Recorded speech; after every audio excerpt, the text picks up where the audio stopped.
പ്രിയമുള്ള പ്രേക്ഷകരെ നമസ്തേ. നാം ഇവിടെ ചർച്ച ചെയ്യുന്നത് നിങ്ങളുടെ ഈ ആഴ്ച എന്ന വിഷയമാണ്. വാരഫലമാകുന്നു.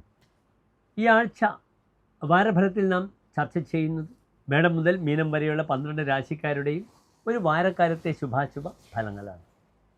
ഇവിടെ നാം ചർച്ച ചെയ്യുന്ന ദിനങ്ങൾ വരുന്നത് 1200 ഇടവമാസം 25-ാം തീയതി മുതൽ 31-ാം തീയതി വരെയുള്ള ഒരാഴ്ചക്കാലം. അതായത് 2025 ജൂൺ 8 മുതൽ ജൂൺ 14-ാം തീയതി വരെയുള്ള ഞായറാഴ്ച മുതൽ ശനിയാഴ്ച വരെയുള്ള ശുഭാശുഭ ഫലങ്ങളാകുന്നു.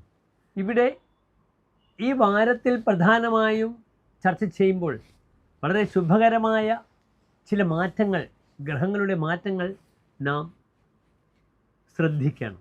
ബുധൻ മിഥുനത്തിലേക്ക്, സ്വന്തം ക്ഷേത്രത്തിലേക്ക് പ്രവേശിക്കുകയാണ്. അപ്രകാരം നീചസ്ഥനായ ചൊവ്വ കർക്കിടകത്തിൽ നിന്നും ചിങ്ങൻ രാശിയിലേക്ക് പ്രവേശിക്കുകയാണ്, സുക്ഷേത്രത്തിൽ. ശുക്രൻ മീനത്തിൽ നിന്നും മേടത്തിലേക്ക് പ്രവേശിച്ച് കഴിയുകയും ചെയ്തു.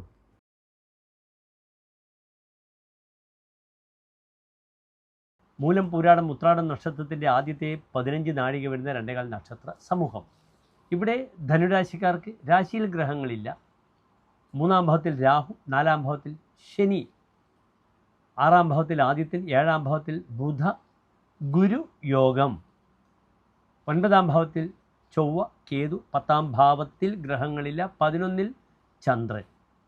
ഇവിടെ ധനുരാശിക്കാർക്ക് കഴിഞ്ഞ വാരം മാത്രമല്ല 3-4 മാസങ്ങളായി ഉണ്ടായ ഒരു അനിഷ്ടസ്ഥിതി, ചൊവ്വയുടെ 8-ാം ഭാവത്തിൽ താൻ സൽക്കരിച്ച സുഹൃത്ത് പോലും ശത്രുവായി വരുന്ന ആ കാലഘട്ടത്തിൽ നിന്നും, അല്ലെങ്കിൽ സന്താനങ്ങൾക്ക് അരിഷ്ടത മൂലം ബുദ്ധിമുട്ടുകളുണ്ടായ കാലത്ത് നിന്നും, അല്ലെങ്കിൽ ശാരീരികമായി തനിക്ക് വയറും പൈൽസ് സംബന്ധമായ രോഗങ്ങളും നേത്ര സംബന്ധമായ ബുദ്ധിമുട്ടുകളുണ്ടായ കാലത്ത് നിന്നും വലിയൊരു മാറ്റം ആ ചൊവ്വ 9-ാം ഭാവത്തിലേക്ക് വന്നിരിക്കുന്നു.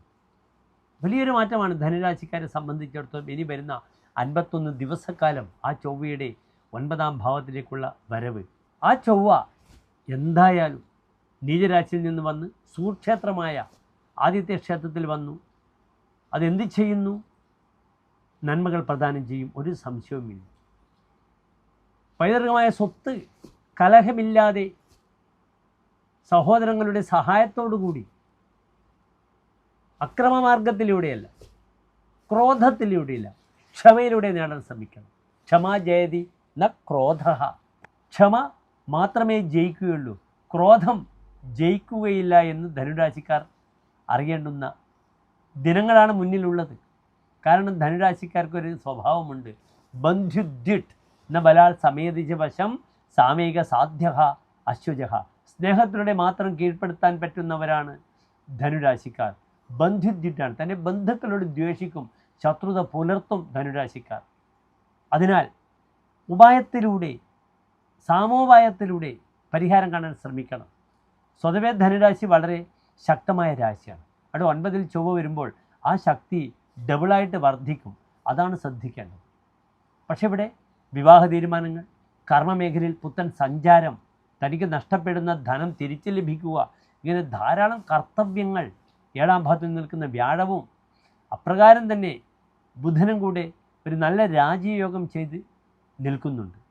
അച്ഛൻ്റെ ആരോഗ്യ വിഷയം വളരെ ശ്രദ്ധിക്കണം. സഹോദരങ്ങൾക്ക് ബുദ്ധിമുട്ടുകൾ ഇല്ലാതെ നോക്കണം.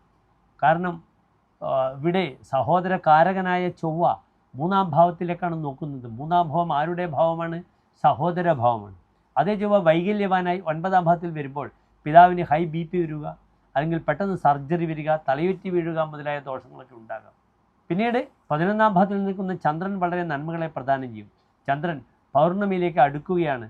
ആ ചന്ദ്രൻ നന്നായി ധനുരാശിക്കാർക്ക് പല സൗഭാഗ്യങ്ങളും തരും. 11-ാം ഭാവത്തിൽ ചന്ദ്രൻ വളരെ നല്ലതാണ്. വ്രജേത് ഭൂമിപാത് ഇന്ദുനാ ലാഭകേന പ്രതിഷ്ഠ അധികാരം അമ്പരാണി ക്രമേണ. അധികാരങ്ങളും വസ്ത്രങ്ങളും. വസ്ത്രം എന്തിനെ കാണിക്കുന്നു? തൻ്റെ ഔദ്യോഗികമായ പദവിയെ കാണിക്കുന്നു. അതൊക്കെ തന്ന് ധനുരാശിക്കാർക്ക് ശോഭനമായ നല്ല ദിനങ്ങളെ പ്രദാനം ചെയ്യും. ശാരീരികമായി കൈകൾക്ക്, പാദങ്ങൾക്കുണ്ടാകുന്ന പരിക്കുകൾ ശ്രദ്ധിക്കണം. അഗ്നിസംബന്ധമായ ബുദ്ധിമുട്ടുകൾ, ഇടിമിന്നലുകൾ, ഗ്യാസ് കൊണ്ട് പൊള്ളുക മുതലായവയൊക്കെ ധനുരാശിക്കാർക്ക് സംഭാവ്യമാണ്. ശ്രദ്ധിച്ചാൽ മതി. എല്ലാ പ്രിയപ്പെട്ട ധനുരാശിക്കാർക്കും ശോഭനമായ നല്ല ഒരു വാരത്തെ പ്രാർത്ഥിക്കുന്നു. കണ്ടകശനിയുണ്ട്. ഓം ശം ശനീശ്വരായ നമഃ എന്ന പ്രാർത്ഥന മാത്രമാണ് അവിടെ പരിഹാരം.